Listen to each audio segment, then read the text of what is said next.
অন্ধ আকাশ ক্ৰুদ্ধ বতাহ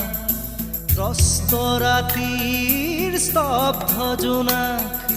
অন্ধ মনৰ বন্ধ কোঠা হিংস্ৰ প্ৰেমৰ মুক্ত প্ৰকাশ মুকুতি আজি দেখো দিশহাৰা হৈ ৰয় দিশে দিশে চলে মাথো মৃত্যুৰ